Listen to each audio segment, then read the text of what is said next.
रविवार का दिन सुबह के ठीक 10:30 बज चुके हैं। न्यूज 18 आप देख रहे हैं। नमस्कार, आपके साथ मैं हूं कंचन डोगरा नेगी और बुलेटिन में सबसे पहले बात होगी, मेरे पीछे देख रहे हैं आप तस्वीर, बारिश मॉनसून की जो एक काल बनकर आई है और इससे होती बर्बादी की। कल रात में शुरू हुई ये मूसलाधार बारिश जो कि देहरादून के कई इलाकों में पानी घुसा हुआ है, उसकी तस्वीरें हम आपको दिखा रहे हैं। बंजारावाला में कारगी ग्रांट स्थित मुस्लिम बस्ती में रात 2:30 बजे का नजारा आप देख रहे हैं। यहां पर नाले के उफान पर आने से दर्जनों घरों में पानी और मलबा घुस गया है। लोगों को सामान उठाते हुए देखा जा सकता है और उठाने का भी सामान मौका नहीं मिल पा रहा है। पानी कुछ इस कदर बहा हुआ है घर के अंदर। आधा दर्जन कारें, मोटरसाइकिल इस नाले के उफान के द्वारा आए हुए पानी से डूबी हुई हैं। परेशान लोग देखे जा रहे हैं जिनका रो रो कर बुरा हाल है। बारिश की ये तस्वीरें। पहाड़ से लेकर मैदान तक जनजीवन अस्त व्यस्त है। शनिवार रात को हुई मूसलाधार बारिश के कारण दून के कई क्षेत्रों में बड़े पैमाने पर जल भरा हुआ और लोगों को भारी नुकसान इसके चलते हुआ। आपको इस घर का मैं दृश्य दिखाऊं कि यहाँ पर रात करीब 1 मीटर तक इस घर में पूरा जल भरा हुआ। आप देख सकते हैं कि ये पूरी तरह से जो कीचड़ है, जो मलबा है, वो घर में घुस गया और पूरा घर का जो सामान था वो पूरी तरह से बर्बाद हो गया। आप देखिए कि किस तरह से घर के हर कोने में यहाँ पर कीचड़ बिखरा पड़ा है और कमोबेश कारगी बंजारवाला के इस क्षेत्र में दर्जनों घरों की यही हालात हैं। लोगों का कहना है कि रात पानी इतना भीषण था, इतना तेज प्रभाव में था कि कई कारें जो सड़कों पर खड़ी थी वो बह गई। लोग अपना सामान तक नहीं बचा पाए। आप देखिए कि कितने बड़े स्तर पर इस घर को नुकसान पहुंचा है। जो सामान था वो पूरी तरह से बर्बाद हो गया। मैडम, क्या दृश्य था रात का, कैसे हुआ? क्या हुआ था, आप बताइए। मुझसे नहीं बोला था। रात जब बारिश आई कैसे, किस समय? 12 बजे पानी तेज हुआ। हमने सामान ऊपर करा लेकिन बेड के ऊपर भी पानी चल रहा था। हम जान बचा के बस छतों पे चले गए। तो बच्चे उगे तो सो रखे होंगे? सब सो रखे थे। ये पहली बार हुआ क्या ऐसा? नहीं, 5वीं बार पानी आया है। अच्छा, तो पूरा सामान खराब हो गया? जी, बच्चों की पढ़ाई का कोर्स सब खत्म हो गया, कुछ ही नहीं बचा। और बिछाने के लिए बिस्तर नहीं बचे। हम देख रहे हैं कि आपके बिस्तर तक में बेड के ऊपर पानी चला। ये खिड़की से उधर से आ रहा था पूरा। आप भी थे रात? नहीं, वहाँ थे हम पहले तरह। सबको हमने निकालने में लग रहे थे, किसी तरह पानी में से निकल के चले जाएंगे। इस कदर पानी बिस्तर तक नहीं बचा हमारा। बिस्तर में भी कीचड़ है मेरे ख्याल से पूरे। कीचड़ है सारे, सब बच्चों के कपड़े बह गए हमारे। हम सारे बच्चे जान बचाने के चक्कर में किसी ने कुछ नहीं वो करा। किसी तरह हमारी जान बच जा, बच्चों की बच जा, बस सारा बर्बाद हो गया। ये दरअसल इस पूरे जो ये क्षेत्र है यहाँ से सटा हुआ एक नाला बहता है और रात जब बारिश आई, बहुत तेज बारिश हुई, तो नाले के उफान पर आने के कारण जो पूरा मोहल्ला है वहाँ जगह जगह पानी घुस गया, कीचड़ घुस गया। आप देखिए कि बेड में तक यहाँ पर पूरा ये पानी और कीचड़ घुसा हुआ है। तो इसी तरह से कारगी बंजारवाला के इस क्षेत्र में दर्जनों घरों में लोगों का सामान बर्बाद हुआ है। तो अन्य इलाकों में भी, अन्य मोहल्लों में भी कमोबेश जल भराव की यही स्थिति है। कैमरा पर्सन अनिल नेगी के साथ सुनील नौप्रभात, न्यूज 18 देहरादून। तो एक घर को एक औरत ही बनाती है, उसको बनाती है, संवारती है, सजाती है। तो ऐसे में जिस तरह से बाढ़ का ये पानी जो है घर के अंदर घुसा, एक औरत के दर्द को समझा जा सकता है। मेरे सहयोगी सुनील नौप्रभात की आप रिपोर्ट देख रहे थे। अब बढ़ेंगे आगे और धर्मपुर की तस्वीरें आपको दिखाएंगे, जहां के सुमन नगर में विद्या मंदिर इंटर कॉलेज की करीब 60 से 70 मीटर लंबी बाउंड्री वॉल ढहने से नाले का पानी लोगों के घरों में घुसा है। एक और तस्वीर जहां पर तेज पानी का बहाव लोगों के घरों में घुसा। देहरादून से ही ये तस्वीरें, इससे पहले भी आप मेरे सहयोगी की जो रिपोर्ट देख रहे थे वो देहरादून से ही थी और ये सुमन नगर है। अफरा तफरी का माहौल यहां पर बीती रात रहा। दीवार टूटी और लोगों के घरों के अंदर पानी घुसा। रात की बारिश में भैया, रात 12 बजे करीब दीवार गिरी है यहाँ पर बहुत पानी था, लोगों के घरों में सबके पानी भरा हुआ है। यहाँ पर बहुत नुकसान हुआ है लोगों का। बाउंड्री पूरी टूट के स्कूल की गिरी हुई है, लोगों की दीवारों में चिपकी पड़ी है, लेंटर पे, दीवारों पे काफी नुकसान हुआ है सर रात को। ये सर ये देखो मेरे घर में ना इतना पानी हो गया है, पूरा सामान बेड वुड सब बह गया है, पूरा अंदर तक अभी तक कीचड़ है। और बाहर तो ये दुकान है मम्मी की हमारी, इसमें भी इतना पानी हो गया था रात को। दीवार टूटने से पूरा ऐसा बहुत तेज पानी आया, बिल्कुल तेजी से आया। बच्चे रो के जा रहे, सब हमने अपने घरों में रोका, ऐसे हुआ था। अब बढ़ते हैं आगे, बागेश्वर की बात करते हैं, जहां पर से खबर है सरयू नदी में एक व्यक्ति के बहने का मामला सामने आया था। बागेश्वर की तस्वीरें, नदी में बहता हुआ एक शख्स जिसे रेस्क्यू किया गया। पुलिस ने इस युवक को भिटाल गांव के आसपास से रेस्क्यू तो कर लिया, अस्पताल में उसको भर्ती भी कराया गया। दोनों ही तस्वीरें आपके टेलीविजन स्क्रीन पर। तेज पानी के बहाव में बह गया था एक शख्स, लेकिन समय रहते इसको बचा लिया गया और अस्पताल में भर्ती किया गया, जहां पर इलाज चल रहा है। और अब बात करेंगे बद्रीनाथ हाईवे की, जहां पर यह बद्रीनाथ हाईवे बंद हो चुका है। नंदप्रयाग घाट के पास हाईवे बंद हुआ है और पहाड़ी से मलबा आने के कारण हाईवे हुआ है बंद। बारिश के कारण सड़क खोलने में दिक्कतें आ रही हैं। 188 सड़कें जो हैं वो कट चुकी हैं, वो टूट चुकी हैं, जहां पर से आवाजाही पूरी तरह से ठप हो चुकी है। बद्रीनाथ हाईवे की तस्वीरें आपके सामने। नंदप्रयाग घाट के पास हाईवे बंद हुआ है, पहाड़ी से मलबा आने के कारण हाईवे हुआ बंद। अब खबर चंपावत जिले से, जहां पर 2 दिन से रुक रुक कर हो रही बारिश ने लोगों का जीना खराब कर रखा है। असर टनकपुर टू चंपावत हाईवे पर भी देखा गया। ये सुबह देखा गया नजारा है, जहां पर आप देखिए सड़क चौड़ीकरण के लिए काटी गई पहाड़ियों से सड़क में जगह जगह पर मलबा गिर गया है। धौन, स्वाला, बेलखत, सूखी डांग के पास सड़क में मलबा आने के चलते नेशनल हाईवे 8 जो कि जहां पर बंद होती है तस्वीरें हैं। बेलखत के पास एक कार भी मलबे के बीच में फंस जाती है, जिसे पोकलैंड की मदद से मलबे से हटाया जाता है। नेशनल हाईवे में मलबा आने से सड़क के दोनों तरफ कार, ट्रक, बाइक, वाहन खड़े ही नजर आ रहे हैं। आवाजाही पूरी तरह से ठप हो गई, लोग अपनी गाड़ियों में कैद फंसे हुए हैं जगह पर। हालांकि प्रशासन की टीम सड़क से मलबा हटाने के काम में लगातार जुटी हुई है।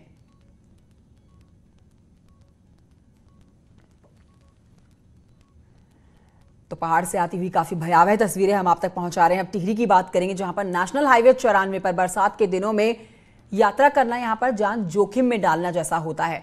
मलबा और बोल्डर गिरते हैं, जिससे घंटों सड़कों पर जाम लगा रहता है।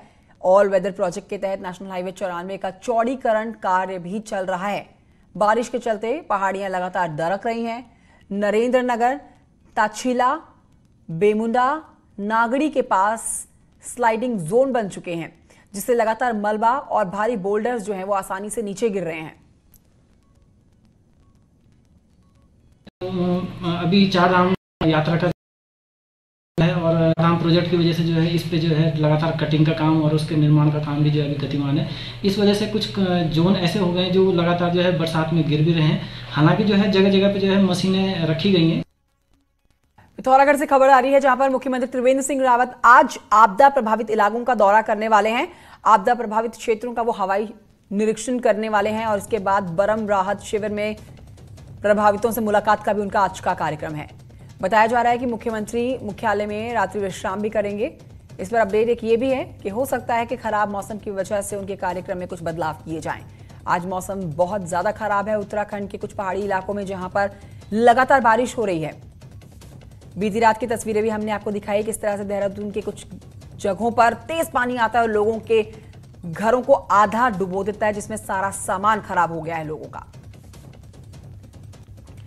प्रभारी मंत्री अरविंद पांडे की बात, जिसमें पिथौरागढ़ के आपदा प्रभावित इलाकों का उन्होंने दौरा किया और इस दौरान तस्वीरें जब सामने आई तो मंत्री ने बरम राहत शिविर में प्रभावितों से भी मुलाकात की। साथ ही उन्हें हर संभव मदद का भी भरोसा उन्होंने दिया है। प्रभारी मंत्री कहते हैं कि आपदा प्रभावितों की मदद के लिए सरकार हर संभव कोशिश कर रही है, हर मदद उनको की जाएगी। रहने की, सोने की, खाने पीने की, बच्चों की, उनको किसी प्रकार की दिक्कत ना है। संबंधित अधिकारियों को हमने जिले के सबको निर्देश दिया है और मैं सब लोगों को आश्वस्त करता हूं इस बात पे कि नियम कानून के तहत उससे भी आगे बढ़कर हमारी सरकार इन आपदा प्रभावित लोगों की मदद करेगी। देहरादून से खबर आ रही है, जहां पर अजबपुर फ्लाईओवर की अप्रोच रोड में हुए धंसाक को लेकर शहरी विकास मंत्री मदन कौशिक ने कहा है कि इसकी जांच कराई जाएगी। कौशिक ने कहा कि यदि सीवर लाइन बिछाने के कारण फ्लाईओवर को नुकसान पहुंचा तो इसकी जांच की जाएगी। निगम ने बिना अनुमति कैसे सीवर लाइन के लिए फ्लाईओवर से छेड़छाड़ की, ये बड़ा सवाल। उन्होंने ये भी कहा कि विभागों में कोऑर्डिनेशन होना जरूरी है। विभागों में कोऑर्डिनेशन की कमी दिखती है, जिसके लिए उन्होंने कहा कि कोऑर्डिनेशन होना बेहद जरूरी है।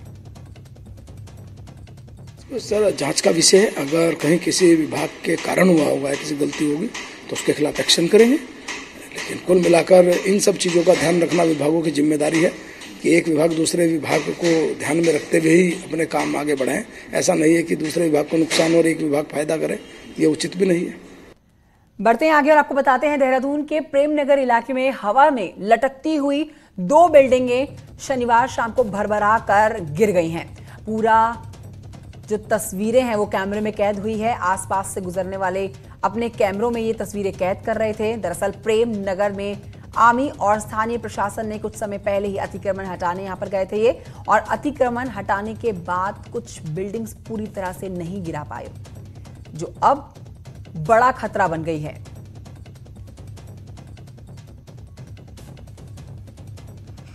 तो ये तस्वीरें काफी भयावह है। न्यूज़ 18 के कैमरे में भी तस्वीरें कैद हुई हैं, साथ ही लोगों ने अपने मोबाइल के अंदर भी तस्वीरें कैद करी हैं। देहरादून के प्रेम नगर इलाके की तस्वीरें आप देख रहे हैं। हवा में लटकती हुई ये 2 बिल्डिंगें जो शनिवार की शाम कर भरभरा कर गिर जाती हैं। आसपास से गुजर रहे लोगों ने अपने मोबाइल में ये तस्वीरें कैद की हैं और हम तक पहुंचाई है, और हम आपको ये बेहद एक्सक्लूसिव तस्वीरें दिखा रहे हैं। प्रेम नगर से आर्मी और जो आसपास के प्रशासन की तरफ से कदम उठाया गया, अतिक्रमण हटाने यहाँ पर गए थे। अतिक्रमण हटाने के बाद लेकिन कुछ बिल्डिंगें ऐसी थी जो गिर नहीं पाई थी, जिन्हें गिराया नहीं जा सका था। अब वो गिरी हैं बिल्डिंगें भरभरा कर, और लोगों के फोन के कैमरे ऑन थे जिसमें ये तस्वीरें कैद हुई। गनीमत रही कि किसी की जान का नुकसान नहीं हो पाया है। इस बीच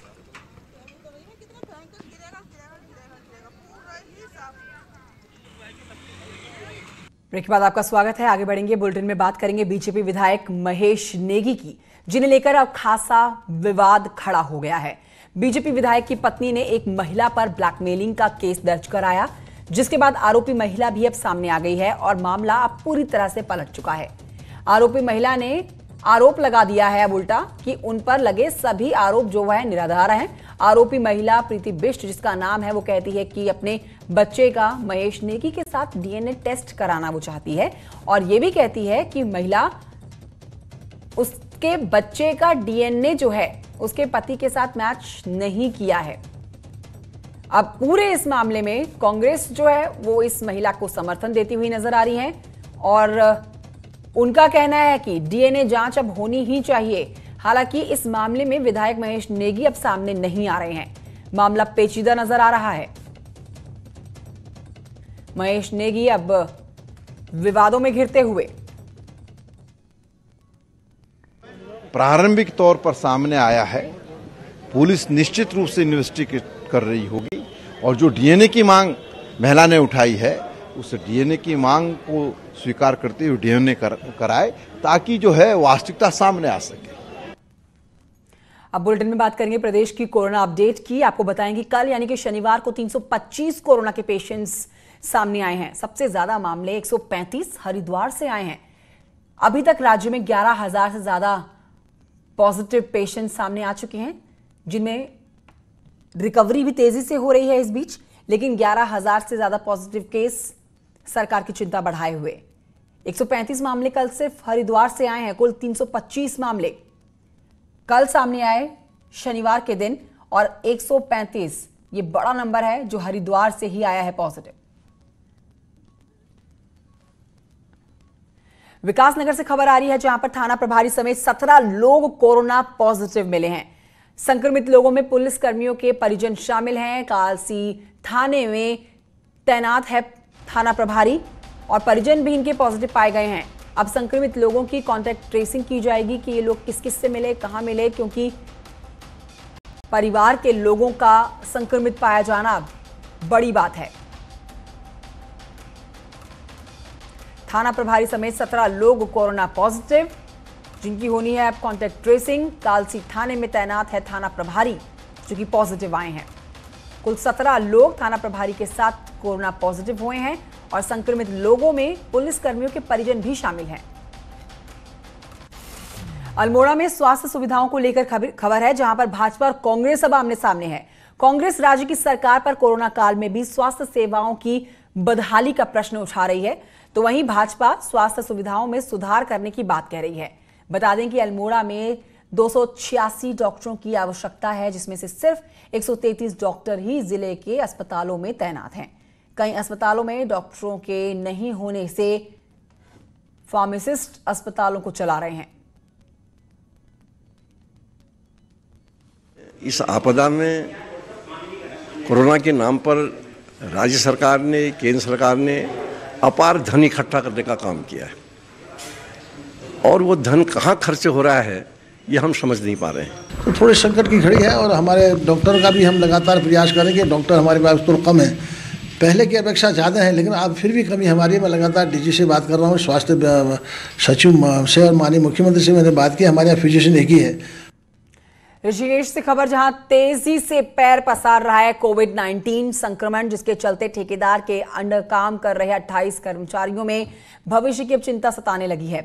कोविड सेंटर में काम कर रहे ऋषिकेश राजकीय हॉस्पिटल के कर्मचारियों ने सरकार से गुहार लगाई कि अगर ड्यूटी के समय उनके साथ कोई दुर्घटना हो जाए तो सरकार उनमें और ठेका कर्मचारियों के लिए आर्थिक सहायता और मुआवजा देने की व्यवस्था करे।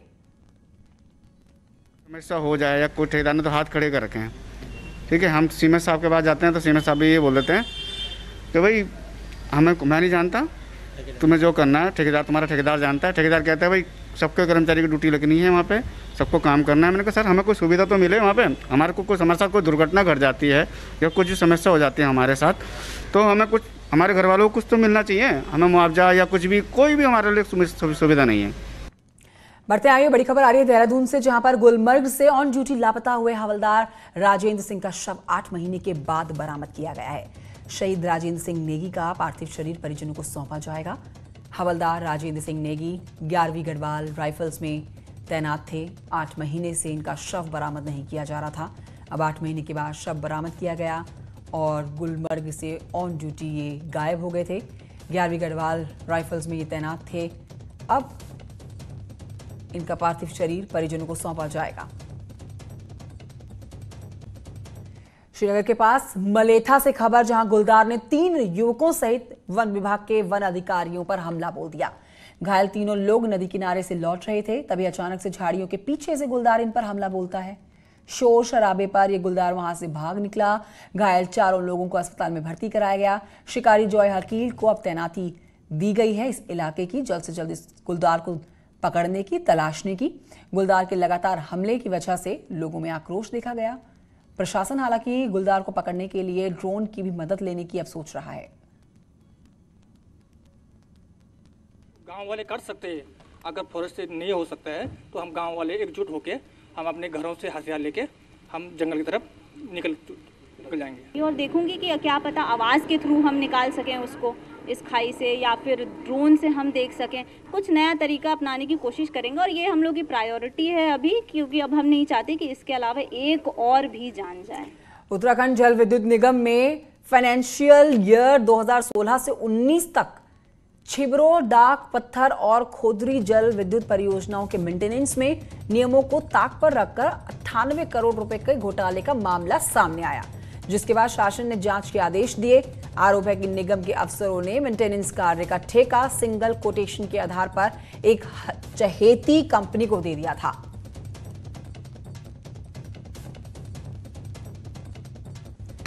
आईटी इंडस्ट्री के गढ़ के तौर पर हैदराबाद, बेंगलुरु या फिर गुरुग्राम को जाना जाता है, लेकिन अब अपने हल्द्वानी में भी आईटी सेक्टर की नींव पड़ चुकी है। देखिए रिपोर्ट।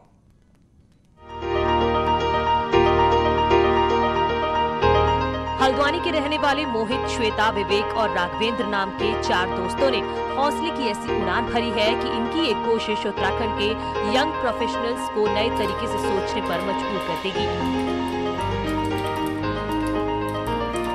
मल्टीनेशनल कंपनियों में लाखों के पैकेज पर काम करने वाले ये टेक्नोक्रेट अपने प्रदेश लौट चुके हैं और लॉकडाउन के पिछले 5 महीनों के दौरान इन्होंने हल्द्वानी में ही अपनी IT कंपनी की शुरुआत कर डाली है, जिसमें विदेशी कंपनियों के लिए भी काम हो रहा है।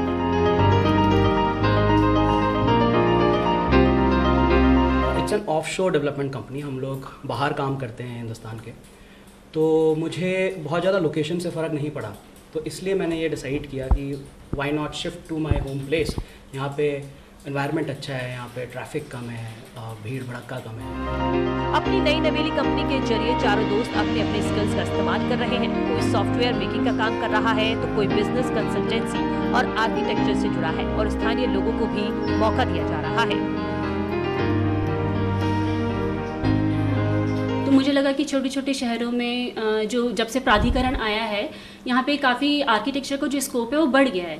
तो ये देखने के बाद मुझे लगा कि मुझे भी उत्तराखंड में ही सेटल होना चाहिए और यहीं अपना काम स्टार्ट करना चाहिए। कि जो लोकल कॉलेजेस हैं वहाँ पे हम जाते हैं, प्लेसमेंट कोऑर्डिनेटर से बात करके हम वहाँ से इंटर्न्स लेते हैं, वी हायर फ्रेशर्स और उनको हम ट्रेनिंग देते हैं। ट्रेनिंग के लिए हम पर्सनली तो देते ही रहते हैं।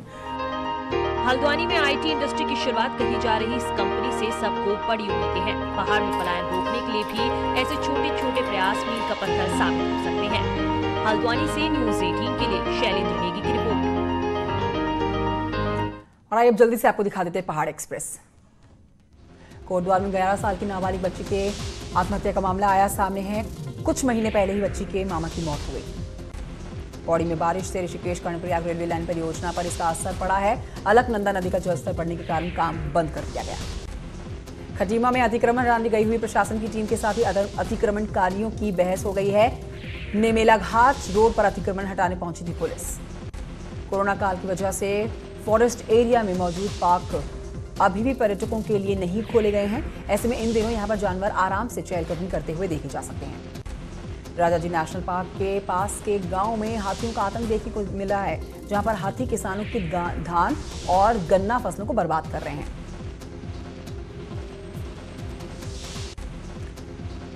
और इन्हीं खबरों के साथ एक छोटे से ब्रेक लिए यहां पर रुक जाते हैं, जल्द लौटेंगे।